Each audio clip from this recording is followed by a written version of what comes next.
Conciencia Médica, el lugar donde vas a conocer más de salud y ciencia.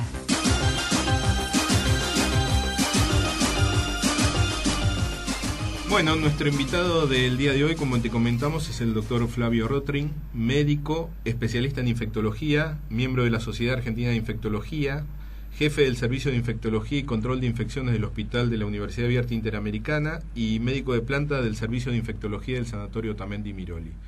Doctor Rotring, buenas tardes, bienvenido. Hola, buenas tardes, muchas gracias por la invitación. Bueno, un poco el interés de tener tu presencia hoy acá es porque el 1 de diciembre se conmemora el Día Mundial de las Respuestas contra el SIDA.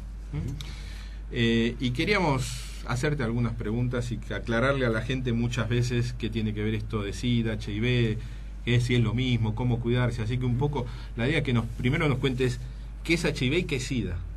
Bueno, está buena la convocatoria como para aclarar algunas cosas. Y bueno, esto del Día Mundial de los Esfuerzos y las acciones para el SIDA, esto surgió ya hace varios años.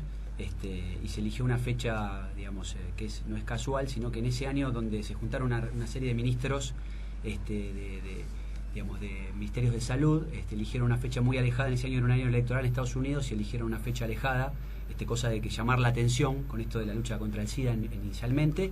Después se fue un poco cambiando este concepto de luchar, sino de mancomunar esfuerzos.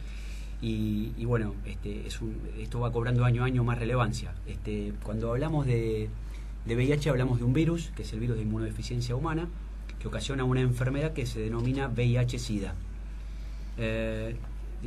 Tener una persona que presenta el virus en su cuerpo no significa que necesariamente esté enferma, sino que puede estar infectada y estar asintomática. Entonces, el primer concepto es que la enfermedad es VIH-Sida, pero la enfermedad puede ir desde una etapa absolutamente asintomática, donde el paciente lo que se denomina es que está infectado, el virus está en su cuerpo, pero no desarrolla ni síntomas ni signos de la enfermedad, hasta el otro extremo, pasando por una serie de estadios intermedios hasta llegar a lo que se denomina el VIH-Sida, que es una enfermedad. El SIDA es un síndrome, que es un conjunto de signos y de síntomas, donde el paciente tiene un deterioro de sus defensas, de su estado inmune, y aparecen enfermedades que aprovechan esta oportunidad, que bajan las defensas del cuerpo de este ser humano, y aparecen las enfermedades que se denominan oportunistas. Esta es la etapa avanzada de la enfermedad, donde aparecen enfermedades que, sin tratamiento son mortales, y que en general los pacientes que llegan en esta situación son, de más gravedad y más delicados. O sea que tenemos el espectro que va desde el VIH infectado, asintomático, hasta lo que es el SIDA enfermedad, que es cuando aparece una serie de enfermedades que se denominan enfermedades marcadoras de inmunodeficiencia. Ahora, doctor Rotring, una persona puede estar siempre colonizada o infectada por el virus, pero no desarrollar enfermedad. Así es. En la generalidad, desde que uno se infecta con el virus del VIH hasta que desarrolla la enfermedad, como cosa general, pueden pasar alrededor de entre 5 y 10 años, de estar asintomático hasta que presenta síntomas. A veces más también. De hecho, hay pacientes que no desarrollan nunca la enfermedad y nunca presentan síntomas. Y si esa persona que está asintomática nunca haces un análisis para ver si tiene el virus de SIDA, nunca se va a dar cuenta. Nunca se va a dar cuenta hasta que no aparezca alguna sintomatología. ¿Y puede contagiar a otras personas? Claro. Digamos que ese es el problema que tenemos, que un 50% de la gente que padece del VIH-Sida desconoce su situación. Esto pasa en el mundo y esto se reproduce en la Argentina. Se calcula que un 50% de los infectados desconoce su estado inmunológico, su estado de enfermedad de VIH. Esto es porque el testeo no es obligatorio, es decir, no es un examen de rutina que el médico lo pide, sino que esto es algo que en general el paciente pide o el médico tiene que ofrecérselo.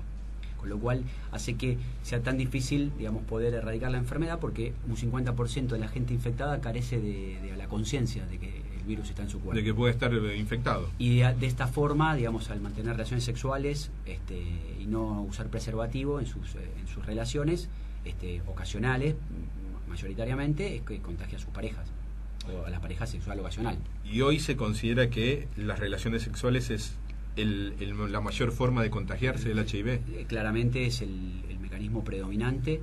Hay algunos países que tienen un poco más de problema con el tema de la adicción endovenosa, pero a la cabeza el mecanismo sexual es el predominante de la forma de transmisión, ¿no? Como mecanismo de transmisión es la vía sexual, heterosexual, homosexual, la que O sea, corresponda. no cambia. O sea, no es como era en un primer momento. Yo me acuerdo en la década del 80 cuando se empezaba de la peste rosa porque atacaba a los homosexuales. Los primeros casos se describieron en varones homosexuales. Después esto fue cambiando a medida que transcurrieron los años.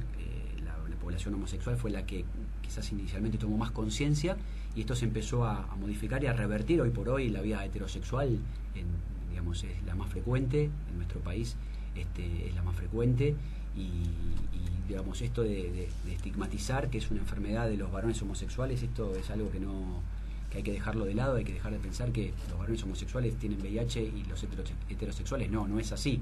Esto afecta a cualquier condición sexual, digamos, condición social. No tiene que ver ni con la pobreza. Por supuesto que no, digamos, la pobreza, la falta de educación, digamos, son cosas que condicionan que una población, digamos, no se cuide o no utilice los medios adecuados, pero me toca ver pacientes en poblaciones económicamente muy favorables y con buen acceso a la salud y a los sistemas de prepago que, digamos, no usan consistentemente el preservativo, aún sabiendo en algunos casos que tienen VIH. Ese es otro tema, pero empecemos por los que no saben. Los que no saben que tienen VIH, digamos, les parece que es algo que nunca les va a ocurrir, ¿no? Y cuando aparece el test y aparece el paciente en el consultorio y dice, ¿cómo puede ser?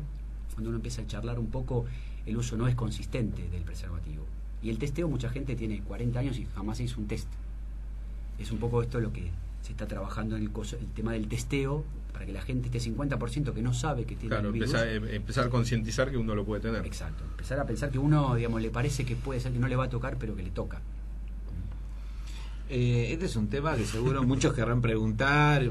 Vamos a repasar un poquito las líneas de contacto para que seguro alguien va a querer preguntar, ¿no? Recordamos el mail concienciamedica.conexion@gmail.com, por Facebook /concienciamedica.conexión y por Twitter @ccienciamédica. Te recordamos, estamos con el doctor Flavio Rotrin hablando de VIH-Sida.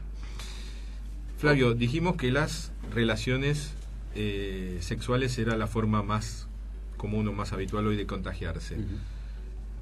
Y es muy fácil, o sea, si uno tiene una relación ocasional con alguien infectado, ¿se va a agarrar HIV?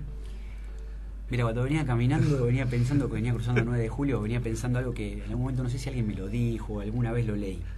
Esto es así: cuando uno cruza la 9 de julio una vez por la senda peatonal y mira el semáforo, es muy probable que no lo atropiece, un auto no lo pase por arriba. ¿Está bien? Ahora, si uno cruza la 9 de julio todos los días, con los ojos cerrados y por la mitad de la calle, probablemente un auto lo pise. No es fácil infectarse. La probabilidad por un episodio de una relación sexual sin protección, pongamos una mujer que, digamos, recibe sexo de un varón que tiene VIH y no usan preservativo, la posibilidad de contagio es del 0,01%. 0,01. 0,1. 0,1. Es menos de 0,1. O sea, 1 por 1000. ¿Está bien? O sea que no es fácil. Ahora, si esto es, digamos, esta mujer periódicamente tiene múltiples parejas y no usa preservativo, lo más probable es que esto le ocurra, que se termine contagiando. ¿Está bien? Pero no es fácil por episodio. No es que uno tiene una relación sexual sin protección y se infecta. Pero esto es algo reiterativo que, bueno, le toca después la estadística. Es un poquito la ruleta rusa.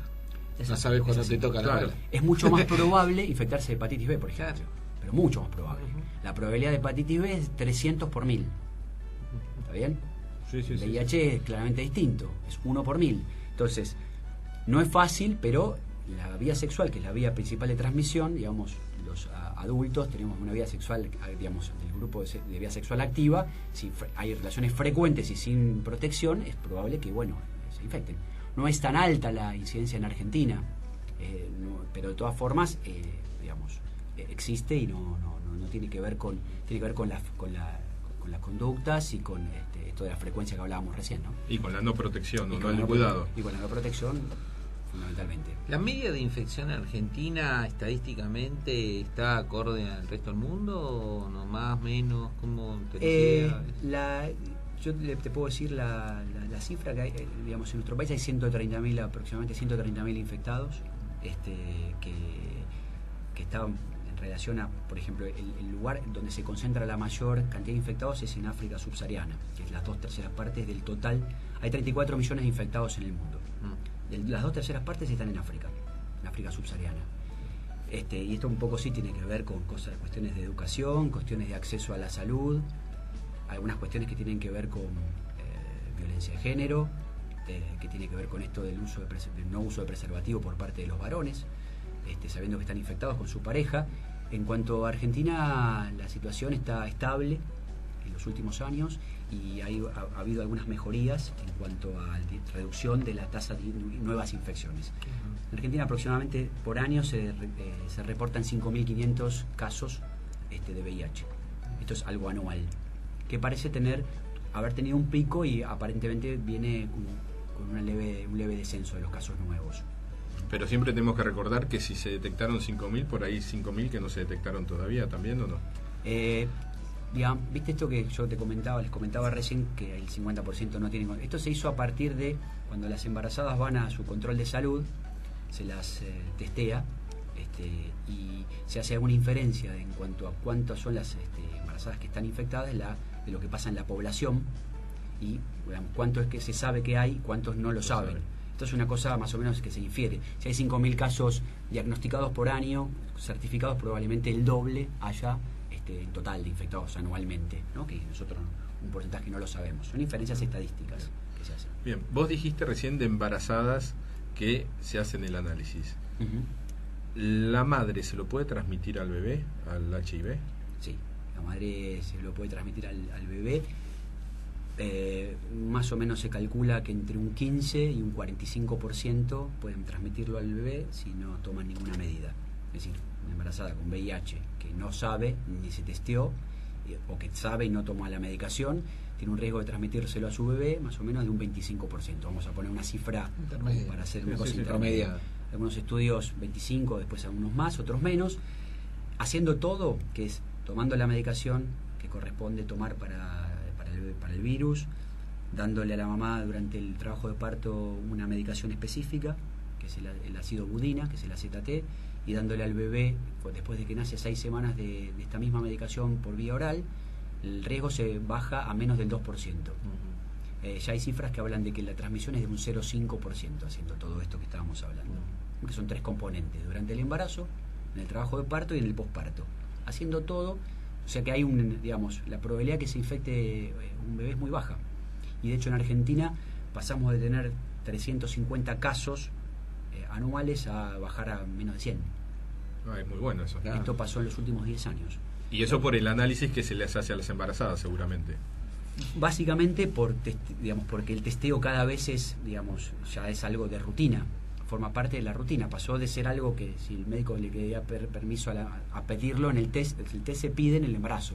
Ahora, ahí sí me parece que hay una relación más directa en el acceso educativo, cultural y de posibilidades a la salud, claro, porque una madre que medianamente, no digo programa un embarazo, pero que bueno, que tiene cierto nivel de poder acceder a la salud, va a ir a su obstetra y le va a hacer todo el chequeo y va a saltar o no ahí. En cambio, me parece que no tiene tanto acceso es el que va a pasar de largo. Sí, casos, ¿no? el embarazo no controlado, ¿no? La embarazada que no pero llega grupos poblacionales por ahí de mayor o menor acceso a la educación. Claramente, hay muchos factores, culturales, sociales, económicos, pacientes que no tienen dinero para viajar al hospital. Claro, no se hace el menor control. Claro. Pero bueno, apareció por supuesto que es algo muy asimétrico, ¿no? Pero hay muchas condiciones que han mejorado, el acceso a las drogas, la información.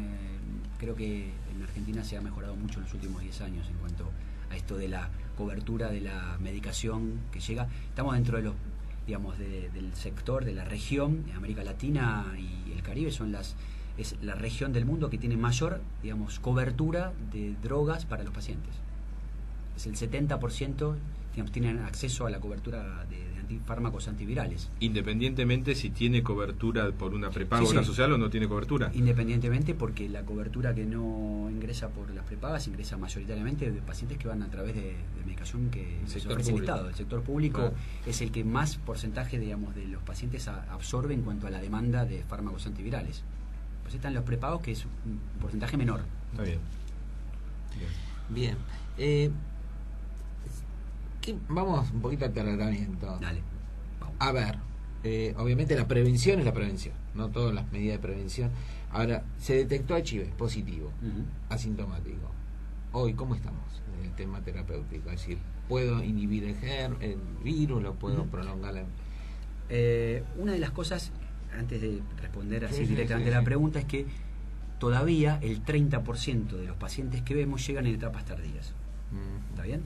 O sea que cuando los... Se diagnostica ya por sintomático. Claro. Sintomático. Sintomático. Cuando está sintomático, y sintomático uno puede tener, el síntoma puede ser fiebre nada más, Claro. pero cuando tiene síntomas relacionados con inmunodepresión avanzada, enfermedades graves, llegan, el 30% todavía llegan tarde. Es un momento en el que el sistema inmune tiene un daño muy severo. Hablamos de ya una enfermedad oportunista. Hablamos de enfermedad oportunista, hablamos de tumores, Claro. hablamos de infecciones severas. O sea, en esa condición 30%. 30% se diagnostica en esa situación. Pasa acá y pasa en muchos lugares del mundo. Sí.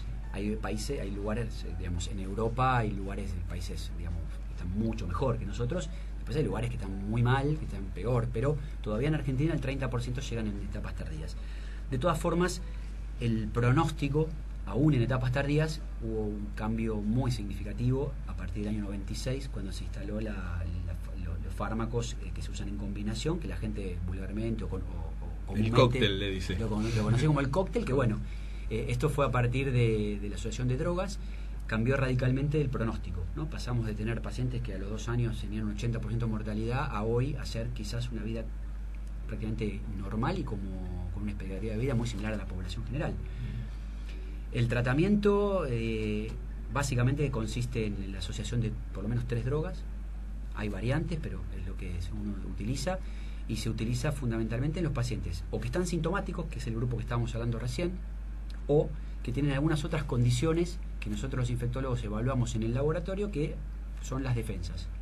Vemos qué cantidad de virus hay, cómo están las defensas en valor en números. Hay un tipo de glóbulos blancos que son los linfocitos CD4, que son los que miramos en el laboratorio como para ver esos pacientes. Hay estudios que han mostrado que por debajo de determinado valor se van a beneficiar de drogas, de fármacos, y van a mejorar su expectativa de vida, haciéndola muy similar a la población general. Estamos, con respecto al tema del acceso a las drogas, muy bien, que es lo que hablábamos recién, pero a nivel mundial todavía falta, digamos, hay países que tienen una cobertura de las drogas según las necesidades de un 15% del total. Por ejemplo, en Medio Oriente no llega al 15% la cobertura de los fármacos, digamos, entonces estamos lejos de eso. En el mundo hay 8 millones de personas que acceden al tratamiento, entre 7 y 8 millones, y el plan para el año 2015 es que esa cifra se duplique. O sea, 34 millones. 34 millones. 8 tienen acceso. 34 millones de infectados. Se calcula que más o menos la mitad necesita tratamiento. Claro. Y de esa mitad, la mitad accede. O sea que estamos en la mitad de la mitad. Todavía nos falta. Todavía falta. ¿Acá se produce en Argentina las drogas o se importan? Sí. Hay laboratorios que generan. Sí, que se hacen las drogas acá. Eso mejora mucho en cuanto a la Claro, accesibilidad, la los costos. Hay algunas muy puntuales, algunos fármacos que vienen de afuera, pero la mayoría de las drogas ya son de producción local desde hace mucho tiempo. O sea que hoy en día una persona que está infectada con HIV pasa a tener una enfermedad crónica, controlándose, cuidándose y tomando la medicación cuando corresponde. Es como hablar con algunas diferencias, por supuesto, es como hablar de tener diabetes o hipertensión arterial, que con drogas uno la controla y, digamos, baja las complicaciones. Puede hacer una vida absolutamente normal. Yo tengo pacientes maratonistas, profesionales, pacientes que, digamos, viajan por el mundo, que hacen su trabajo, digamos, perfectamente, tienen una calidad de vida excelente, digamos, no hay limitaciones hoy por hoy. En años no hay, o sea, no hay estudios todavía que sobreviva. Sí, en realidad la sobrevida es muy similar, las curvas se asemejan mucho a la población general. Hay una cosita, un poquito menos, quizás, que todavía no es exactamente, pero es casi muy similar a lo que pasa en una persona sana. Por supuesto que depende mucho de dónde arrancamos. No es lo mismo el paciente que arranca de una enfermedad avanzada, como hablábamos recién, donde, digamos, las cosas son un poco más complicadas, a tener una enfermedad sintomática, estar infectado simplemente, y tener el criterio de tratamiento es por ahí el valor de las defensas. Hoy por hoy, como una cuestión muy conceptual, hoy por hoy no es curable, es controlable. Exacto. El concepto de la enfermedad es una enfermedad que se controla, pero que no hay una fármaco y no hay una droga ni un tratamiento que haya mostrado poder erradicar el virus. Uno lo que hace es suprimirlo controlarlo, hacer que el virus no se multiplique y que no genere daño. Pero uno saca las drogas y la enfermedad, el virus resurge. Y vacuna. Es muy interesante. Sí. No, y no hay todavía experiencia con ningún tipo de vacuna. Sí, hay experiencias. Hay experiencias desde hace muchos años, se viene trabajando sobre vacunas. Hubo un par de vacunas que prometieron. El año pasado había una vacuna que había tenido muy buenas respuestas en los primeros ensayos y bueno, actualmente esto, digamos, no parecía, lo que parecía ser muy bueno quedó ahí en una etapa donde no podemos hablar de que haya una vacuna que uno pueda, digamos, utilizarla con algún beneficio claro.